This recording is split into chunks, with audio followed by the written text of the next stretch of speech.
అందరికీ శనార్థులు ఎట్లున్నారు మంచిగున్నారులే నేనైతే మస్తుగున్నా ఇంకెందుకు ఆలస్యం ఆర్తలలో కోదాం పార్రి టీవీ5 సమర్పించు మాస్ మలన ముచ్చట్లకు స్వాగతం ఆగో తెలంగాణ సీఎం రేవంత్ రెడ్డి సారు ఇక ఎమ్మెల్యేలందరికీ గట్టిగా వార్నింగ్ ఇచ్చిండుల్లా ఒక్క ఎమ్మెల్యేలకే కాదు ఎంపీలకు అలా కింద ఉండేటోళ్లకు అందరికీ దండిగా మాటలు చెప్పుకొచ్చిండు కొత్త సంవత్సరం వచ్చింది పోయినేడు ఎట్లా పోయింది ఇప్పటికాంచెల్లి నేను కూడా మారిన కొత్తగా మీరు కూడా మారాలే మంచిగా పనులు చేయాలి ఎవరెవరు ఎట్లా పని చేస్తుండ్రు ఏంది అని పురాగానే నా దగ్గర పెట్టుకున్నా ఇక మరి మీరు కూడా మీ కిందోళ్లకు ఫోన్ చేసి మంచిగా పనులు నడుస్తున్నాయా జనాల ముచ్చట ఎట్లున్నది ఏంది కథ అభివృద్ధి ఎట్లయితుందని పురాగా అరుసుకోవాలా అని చెప్పి గీ తీరుగా వార్నింగ్ ఇచ్చిండుల్లా కొత్త సంవత్సరం గోలిగా నేను కొత్తగా మారినా ఇప్పటి గురించి మీరు కూడా మారాలా అని చెప్పి గీ తీరుగా మాట్లాడుకొచ్చిండు ఇక చూడుండ్రి కావాలంటే సంవత్సరం మారింది కొత్త సంవత్సరం వచ్చింది మనం కూడా మారాలా ఇక నేను కూడా మారినా మీరు కూడా మారాలా అని చెప్పి తెలంగాణ సీఎం రేవంత్ రెడ్డి సారు ఎమ్మెల్యేలకు వార్నింగ్ ఇచ్చిండు దండిగా ఎంపీలు ఎమ్మెల్యేలు ఇంకొంతమంది నేతలకు గీ ముచ్చట చెప్పుకొచ్చిండులా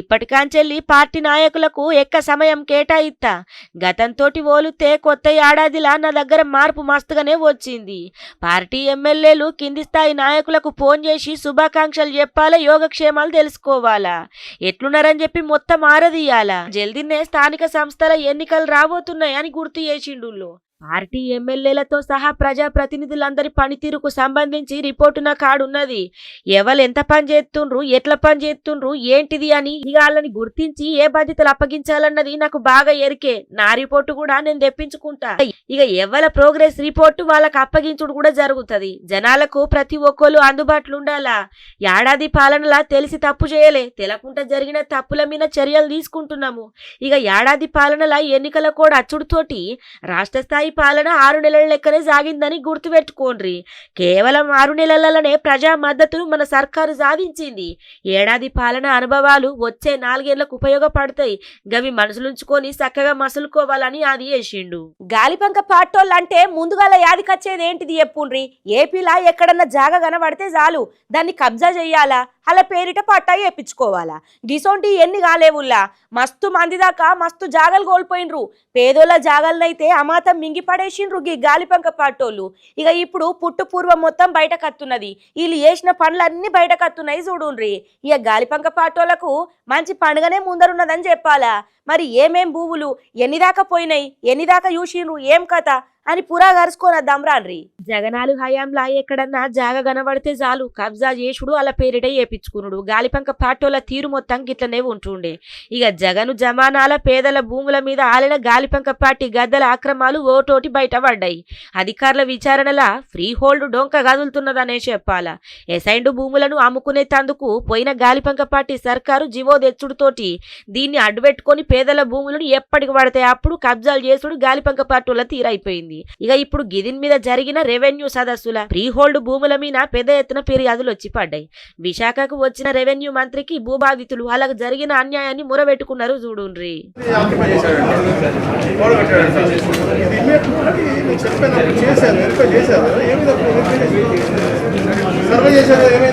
ఆగో గదన్నట్టు ముచ్చట గాలిపంక పట్టుల గద్ద లెక్కలు గిట్లుంటాయి ఉమ్మడి విశాఖ జిల్లాల 22,000 కాంచెల్లి 35,000 ఎకరాలను తీసుకున్నారట ఈ అగ్గండ్ల 8,800 ఎకరాలలో నిబంధనల ఉల్లంఘనలు జరిగినట్లు మొత్తానికైతే ఆరోపణలు వినబడుతున్నాయి ఇక అంతేకాకుండా ఇంకో 3,500 ఎకరాలలో అవకతవకలు జరిగినట్లు సర్కారుకు నివేదిక పంపించిండ్రు అధికారులు ఇక మొత్తానికైతే డొంక గదిలింది ఇక వీళ్ళ తిత్తి కూడా తీసే రోజులు దగ్గర పడ్డాయి చూడుండ్రి స్థానిక సంస్థల ఎన్నికలు దగ్గర పడుతున్న కొద్దీ ఎట్లా చేయాలి ఎట్లా కావాలా ఎట్లన్నా గెలవాలా అనే పట్టు అందరికి ఉంటది అన్ని పార్టీలు కూడా దండిగానే కసరత్తు చేస్తాయి ఇక ఇప్పుడు బీఆర్ఎస్ కొత్తగా బీసీ నినాదం పట్టుకున్నదిలా ఇక బీసీ నినాదంతో ముందలికి పోతున్నది ఇక మొత్తానికైతే వీళ్ళు బీసీ నినాదం పట్టుకొని ఓడుతోటి ఇటు కాంగ్రెస్ వాళ్ళు అటు బీజేపీ వాళ్ళు వీళ్ళ మీద మస్తుగా గరమవుతున్నారు ఎందుకు అంటారా హబ్బో 10 ఏళ్ళుండి బీసీ నినాదం లేదు కానీ 10 ఏళ్ల కాంచెల్లి బీసీలు యాదికి రాలేరు కానీ ఇప్పుడు బాగానే యాదికి వస్తుండ్రా మీ సక్కదనం సల్లగుండా అని చెప్పి వీళ్ళ మీదికి కౌంటర్లు ఎత్తాన్రు ఇక స్థానిక ఎలక్షన్లు దగ్గర పడుతున్న కొద్దీ ఎట్లా చేద్దాం ఏం కథ అనే కసరత్తు మీద కొత్తగా బీసీ నినాదం తెర మీదికి పట్టుకొచ్చింది కారు పార్టీ.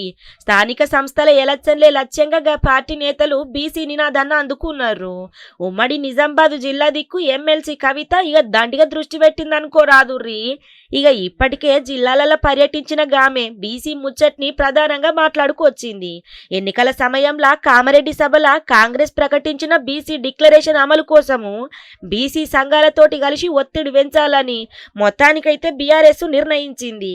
కళ్ళబొల్లి మాటలు చెప్పి ప్రజలను మభ్యపెట్టి మోసం చేసి కేవలం 1% ఓట్లు అధికంగా మనకంటే తెచ్చుకొని ఇవాళ అధికారంలో వచ్చి కూర్చున్నటువంటి వాళ్ళు కాంగ్రెస్ పార్టీ వాళ్ళు. మరి పోనీ అధికారంలోకి వచ్చిండ్రు, ఏమైనా మంచి పనులు చేస్తున్నారా? ఒకసారి మన జిల్లా పరిస్థితి ఆలోచన చేయండి. ఎట్లా అయిపోయింది మన జిల్లా పరిస్థితి? నిజామాబాద్ జిల్లా ఇవాళ ఒక అనాథలాగా మారిపోయింది. సంవత్సరం అయితే జిల్లాకు ఒక మంత్రి కూడా లేరు. రాబోయే రోజులు మనవే. తప్పకుండా నిజామాబాద్ జిల్లాలో మళ్ళీ పార్టీకి పునర్వైభవం వస్తుంది. ప్రతి ఎమ్మెల్యే గెలుచుకుంటాం, ఎంపీ గెలుచుకుంటాం. లోకల్ బాడీస్లో సర్పంచులు, ఎంపీటీసీలు, జెడ్పీటీసీలు పెద్ద సంఖ్యలో మనమే గెలుచుకుంటామని చెప్పి ఈ సందర్భంగా నిజామాబాద్ కార్యకర్తలకు, నాయకులకు అందరికీ తెలియజేస్తా ఉన్నాను. ఇక మరి కవిత పర్యటన మీద ఇటు కాంగ్రెస్ వాళ్ళు అటు బీజేపీలు అయితే మస్తు ఘాటుగానే స్పందిస్తున్నాయి. ఏమని అంటారా, 10 ఏళ్ళు అధికారంలోండి బీసీలకు బీఆర్ఎస్ ఏం చేసిందని కౌంటరు అటాక్ చేసిండ్రు అనుకోరాదుర్రి. ఇక ఇప్పుడు మంచిగా బీసో బీసో అని నినాదం ఎత్తుకుంటాన్రు. ఉన్న 10 ఏళ్ళు మీరేం చేసిండ్రు? అప్పుడేమో మీ దీపాలు మీరు దిద్దుకొని ఇయ్యల్ల మళ్ళీ ఎలుగుల మీద పడ్డరా? మీ సక్కదనం సల్లగుండా అని చెప్పి ఇటు కాంగ్రెసు అటు బీజేపీ ఘాటుగా స్పందిస్తున్నాయి చూడుండ్రి. సమగ్ర శిక్ష ఉద్యోగులు అందరు కలిసి దీక్ష ఏపట్టిండ్రు కదా నువ్వు వాళ్ళని రెగ్యులర్ చేయాలని చెప్పి. ఇక వాళ్ళ దీక్షలు వాళ్ళ నిరసనలు మొత్తం ఇయ్యాలటికి 24 వద్దులు వచ్చాయి. ఒక్కొక్క రోజు ఒక్కొక్క తీరుగా నిరసన తెలుపుకుంటూనే వచ్చిండ్రు. వీళ్ళు ఇక్కడుండు బల్లెల పాఠాలు చెప్పకపోవడు. ఇక ఇదైతే నడుతూనే ఉన్నది. మరి మేము పనేమో బాగా చేయబడితే మాకు జీతమేమో చక్కగా లేకపాయే, మమ్మల్ని రెగ్యులర్ చేయుండ్రి అని చెప్పి ఇలా డిమాండ్లతోటి గిట్ల నిరసనలకు దిగిండ్రు. ఇక పొలగండ్లకు చదువు అంటారా గట్లే అయిపోయింది. వీళ్ళు పోంది చదువేడికెంచి అవుతుంది.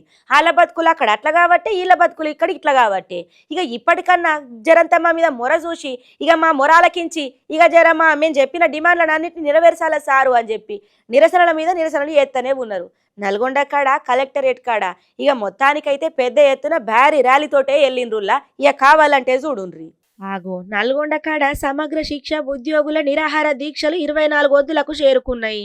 ఇక ఎన్నొద్దుల దాకా మేము గిట్లుండాలా, పొలగాన్ల చదువు పోవట్టే మాకేమో ఆగం కాబట్టి ఇక మమ్మల్ని రెగ్యులర్ చేయాలా అని చెప్పి సమాన పనికి సమాన వేతనం ఇయ్యాలనే డిమాండ్లతోటి మొత్తానికైతే గమాండిగా దిగిండ్రు.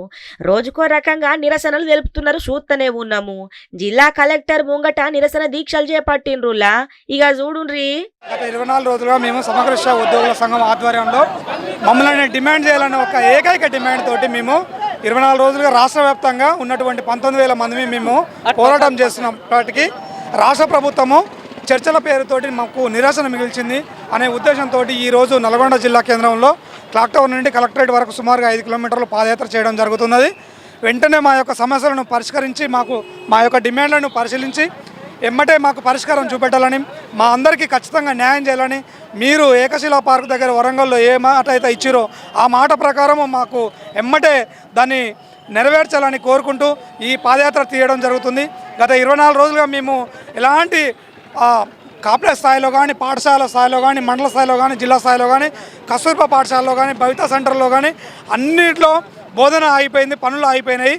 విద్యార్థుల యొక్క శ్రేయస్సును దృష్టిలో ఉంచుకొని తక్షణమే మా యొక్క డిమాండ్లను పరిష్కరించాలని కోరుకుంటున్నాం. చూసిండ్రు కదా 24 వద్దుల కాంచెల్లి గిదే తీరు. ఇక ఇలా జిల్లా కలెక్టరేట్ నుంచి వెళ్ళి భారీ నిరసన ర్యాలీ చేపట్టిండ్రులా. ఇక అక్కడనే ఉన్న clock tower, MRO office, DEO ఆఫీసుల ముంగట ఇక కలెక్టరేట్ దాకా ర్యాలీ పట్టిర్రు. ఇక ఇప్పటికన్నా మా మొరాలకించి మేం చేస్తున్న పనికి సమాన వేతనం కావాలంటే ఇక మమ్మల్ని రెగ్యులర్ చేయాలా సారు. అక్కడ పిల్లగాండ్లకు సక్క చదువందకపాయే, మేమేమో ఇక్కడనే దీక్షలు చేసుకుంటాం, మేము ఇట్లుండబడితిమి, అటు ఆల్లాగం కాబడితే ఇటు మేమాగం కాబడితిమి, జర సోంచాయించి ఇప్పటికన్నా మా డిమాండ్లను నెరవేర్చాలా అని చెప్పి ఇక ఇట్లనే నిరసనలు తెలుపుతాన్రులా. ఈ ఫ్యాక్టరీలు చేయంగా పెద్ద కథనే ఉన్నది కదా. ఆవిటికేంచి వచ్చే వ్యర్థాలతోటే కాకుండా విషవాయువులతోటి కూడా జనాల ప్రాణాలు మొత్తం ఆగమవుతున్నాయి. ఈ శ్రీకాకుళం జిల్లా కాడ వచ్చిన విషవాయువులతోటి మొత్తానికైతే రోగాల బారిన పడుతున్నారట. ఇక ఇదంతా ఇట్లుంటే అలా జీవనాధారం చేపలు పట్టుకొని బతుకుడు. ఇక మరి ఏమవుతున్నదంటే ఆ ఫ్యాక్టరీలకెంచి వచ్చిన వ్యర్థాలు మొత్తం సముద్రంలోకి పోవట్టి ఇక అక్కడున్న జిమ్మలు మొత్తం చచ్చిపోతున్నాయట. ఒక జిమ్మలే కాదు తాంబేల కాంచెల్లి మస్తు దాకా కాలం చేసినాయట. సారు గిట్లయితే ఎట్లా బతుకుడు ఏం కథ, మా పానలు ఖరాబ్ కాబట్టే అటు మా బతుకు తెరువు పోవట్టే జర్రంత సర్కారు నజరేసి ఇక మరి మాకు న్యాయం జరిగేటట్టు చూడాలని చెప్పి అక్కడ జనాలు అయితే కోరుతున్నారు. బతుకు తెరువు మీద బండలు పడేసినంత పని చేస్తే ఎంత బాధ ఉంటది చెప్పుండ్రి. ఇగో గీ శ్రీకాకుళం జిల్లా కాడ కూడా గట్లనే ఎత్తాన్రట. పరిశ్రమల నిర్లక్ష్యంతో మత్స్య సంపదకు హాని జరుగుతున్నదట. రణస్థలం మండలము పైడి భీమవరం కాడ పరిశ్రమలు అడ్డగోలుగా వ్యర్థాలను ఇడిసబెడుతున్నాయట. పరిశ్రమలు ఇడిసబెట్టే విషపూరిత వాయువులతోటి ఊరోళ్ళు రోగాల బారిన పడుతున్నారట. ఫార్మా కంపెనీల కాలుష్యం బారి నుంచి ఇక మమ్మల్ని కాపాడాలని సర్కార్ని ఏడుకుంటారు చూడుండ్రి. పైపుల మీద మందు వెళ్తున్నది, అవి జమ్మ తిరిగిపోయి ఒడ్డు చేరెత్తున్నవి. జమ్మ తిరిగిపోయి ఒడ్డు చేరెత్తే మరి మా మెడి తినగలమా చేయగలం, చచ్చిపోని మందు చేపలు తినేది చచ్చిపోతాం కదా. నీటిలో కూడా మందు పిల్లలకి కానీ తగిలితే మరి పిల్లలేని చచ్చిపోతారు కదా. చేప చచ్చిపోయిన తర్వాత పిల్లలు చచ్చిపోరు ఏంటి. మాకు నాటి ఇబ్బందులు నాటి బాధలు ఆ గంగ మీద బతికిన వాళ్ళము మరి పైకి ఎందుకు ఎరదేశాలు వెళ్ళిపోయి మరి అలాగ ఇచ్చేసుకుంటున్నాము. మరి ఆ గంగ మీద బతికిన వాళ్ళం గంగ ఉండాలి. గంగ ఉంటేనే మా నాటోళ్ళకి, గంగ లేకపోతే ఎలా బతుకుతాము. మంచి మంచి చేపలు కోనాములు ఏలాటలు చేరేసి చచ్చిపోతున్నాయి. మరి ఎలా బతుకుతాము మేము? మరి చంద్రాటలు పడిపోయి మేము చచ్చిపోవాలి. కంపెనీ వాళ్ళు ఊరి దగ్గర ఉన్నది ఏదో చెవిలి చేస్తే ఆయన మూలాన్ని కొంతకాలం నిలబడతాము. ఆగో చూసిండ్రు కదా. ఇక ఇంకో దిక్కు చూసుకుంటేనేమో కొత్తగా ధోనిపేట కాడున్న సముద్రంలో వ్యర్థాలు గలుసుడుతోటి ఇక మరి చేపలు ఆలివ్ గ్రీడ్ తాంబేలు ఏడి కాడ కాలం చేసినాయి. ఇక అటు మనుషుల పానాలు ఖరాబ్ కాబట్టి ఇటు జీవనాధారం మీద కొట్టబట్టే ఈ పరిశ్రమలతోటి మా పానాలు పోయేటట్టున్నాయి. సారు జర్రంత ఆలోచన చేసి మాకు న్యాయం చేయుండ్రి, మాకు మేలు కావాలని చెప్పి గీ తీరుగా కోరుతున్నారు పాపము. ఓ ఇయ్యాల రేపట్ల పుట్టినరోజు ఏడుకలు ఎంత దండిగా చేస్తాను. మస్తుగా పైసలు ఖర్చు పెట్టి ఫంక్షన్ హాల్లల్లా మంచిగా డెకరేషన్లు చేసుకొని ఓ 100 మందికి బువ్వ పెట్టి ఇక మస్తు మందికి ఇట్లా పుట్టినరోజు వేడుకలు జరుపుకుంటుండ్రు. ఇంకొంతమంది ఏం చేస్తారు, ఇక వాళ్ళ పేరు మీద పుట్టినరోజు కాబట్టి వాళ్ళ సోపతోళ్ళో లేకపోతే అభిమానులో ఎవరో ఉంటారు కదా. ఇక బువ్వ ఒక దాంట్లో కట్టి రోడ్డు మీద ఉన్న వాళ్ళందరికీ పంచుడు, ఇక లేకపోతే పండ్లు పంచుడు. ఒక్కోళ్ళకి నచ్చినట్టు ఒక్కొక్క తీరు చేస్తారు కదా. ఇక్కడ ఒక ఆయన పుట్టినరోజు ఎట్లా చేసిండ్రో ఎరికేనా. ఈయన పుట్టినరోజు అని చెప్పి ఆయన అభిమానుడు మందు బాటిలు వంచిండట. ఇక చక్కగా దుఃఖం కాడికే పిలిచి లైన్ కట్టిపించి ఇక ఇచ్చిండు చూడుండ్రి కావాలంటే. అబ్బో అభిమానం చూడుండ్రి ఏ తీరుగున్నదో. గీ వరంగల్ జిల్లా కాడ గోపాల నవీన్ రాజ్ అన్నట్టు ఆయన పుట్టినరోజట. ఇక మరి పుట్టినరోజు అయితే కేకులు కటి చేసుడు, అంతగానం పెద్ద మనసున్నోళ్ళైతే ఇంత బువ్వ పెట్టుడు లేకపోతే ఏదొక మంచి పని చేసుడు చేస్తారు కదా. ఇక మొత్తానికైతే ఈయన పుట్టినరోజు ఏడుకలకు ఈయనకొక అభిమానం ఉన్నాడట. ఇక ఆయన ఏం చేసిండంటారా, ఇక మొత్తానికైతే మందు బాటిలు వంచిండు. నవీన్ రాజు పుట్టినరోజు కానుకగా మద్యం ప్రియులకు లిక్కర్ బాటిలు పంపిణీ చేసిండులా. ఇక అభిమానమైన మనిషాయే. ఇక ఆయన పుట్టినరోజు సందర్భంగా తెలంగాణ దావత్ అనే పేరుతోటి మందుబాబులకు లిక్కర్ దుకాణం కాడికి విలిపించి లైన్ల నిలబెట్టి ఇవాళకు క్వార్టర్ బాటిల్లు హాఫ్ బాటిల్లు ఉత్తగానే సరఫరా చేసిండు చూడుండ్రి. మా అన్న గోపాల నవీన్ రాజు గారి జన్మదిన సందర్భంగా ప్రతి ఒక్క దావతలు ఉంటారు కాబట్టి తెలంగాణ బర్త్డే దావతలు ఉంటారు కాబట్టి మాకు తోచిన విధంగా నేను ఒక 30 మందికి 20-30 మందికి ఇలా వైన్ షాప్ నుండి నైట్ ఫోటోస్ నైట్ ఇవ్వడం జరిగింది. అన్న మీరందరి జీవితం చల్లకుండా మనస్ఫూర్తిగా కోరుకుంటూ మరొకసారి మన అభినందన గారికి జన్మదిన శుభాకాంక్షలు. ఆగు సూచిన్ రానుల్లో ఎట్లా వంచుతాండో. ఇక అభిమానం ఉన్నది, ఇక పుట్టినరోజు కాబట్టి ఏదో ఒకటి చేయాలి కదా. గందుకే మందుబాబులకు గీ తీరుగా మొత్తానికైతే ఉత్తగా మందుని పంపిణీ చేసిన ఇక నాకున్న అభిమానాన్ని జాటుకున్నా అన్నట్టు మాట్లాడుకు వచ్చిండు. ఓష్ని కథ పాడుగాను ఇలా మామూల ముచ్చట మామూలుగా లేదు కదా. ఏదన్నా జవడమైతే పోలీస్ టౌన్లో కోవాలనా, పోలీసు వాళ్ళే జవడం పెట్టుకొని పిడి గుద్దులు గుద్దుకున్నారు. మళ్ళీ ఎందుకంటారా, మామూళ్ళ కోసం. హాగో ఇద్దరికి పంచుకోమని ఇచ్చినప్పుడు నువ్వు ఒక్కొని ఎట్లా తీసుకుంటావు, ఇద్దరం సరిసగం పంచుకోవాలి కదా అని చెప్పి జవడం పెట్టుకున్నారట. ఇక మరి ఏం మామూళ్ళ ముచ్చట ఎక్కడైంది, ఎవరికి పోలీసు వాళ్ళని అనుకుంటున్నారు అనుల్లా. ఇంకెందుకు ఆలస్యం చూద్దాం పాన్రి. పోలీసోళ్ళ మామూల ముచ్చట పెద్ద పంచాయతీ అయి కూసున్నది. సూర్యాపేట జిల్లా కాడున్న పెన్పహాడ్ పోలీస్ స్టేషన్ కాడ police constable Ravi home guard Srinivas నడుమ పెద్ద ఫైటింగ్ అయిందుల్లా. ఇక మరి కొత్త సంవత్సరం కదా, కొత్త సంవత్సరం కాడ కొత్తగా వచ్చిన ముచ్చట గీది. ఇక కొత్త సంవత్సరం వేడుకలు చేసుకోమని ఇచ్చిన పైసల్ని ఒక్కోలే వాడుకునుడుతోటి పోలీస్ స్టేషన్ కాడ ఇద్దరు కాకీలు పిడిగుద్దులు కొట్టుకున్నారు అనుకోరాదుర్రి. ఇక గీ ముచ్చట సూర్యాపేట జిల్లా పెన్పహాడ్ మండలం పోలీస్ స్టేషన్లో అయ్యింది. పోలీస్ స్టేషన్లో విధులు నిర్వహిస్తున్న కానిస్టేబుల్ జాటోతు రవికుమారు హోంగార్డు గంజి శ్రీనుకు కలిపి డిసెంబర్ 29 నాడు ఇక అక్కడ ఓ టీ స్టాల్ యజమాని కొత్త సంవత్సరం కదా దావతి వేసుకోండి అని చెప్పి పైసలు ఇచ్చిండట. ఇద్దరికి కలిపి 1500 రూపాయలు. ఇక 1500 ఇద్దరు కలిపి ఇచ్చినప్పుడు సరిసగం తీసుకోవాలి కదా, ఒక్కైననే ఆడుకునుడితోటి ఇక మొత్తానికి జవడం ముదిరింది. రవికుమార్ ఒక్కడెగ్గి పైసల్ని వాడుకున్నాడట. ఇద్దరు నడుమ పోలీస్ టౌన్లో జవడం అయిందట. మాటల యుద్ధం పెరిగి పిడిగుద్దులు దాకా పోయిందట. ఇదంతా పోలీస్ స్టేషన్కి వచ్చిన జనాల ముందే జరుగుడుతోటి ముక్కు మీద వేలేసుకున్నారు చూడుండ్రి.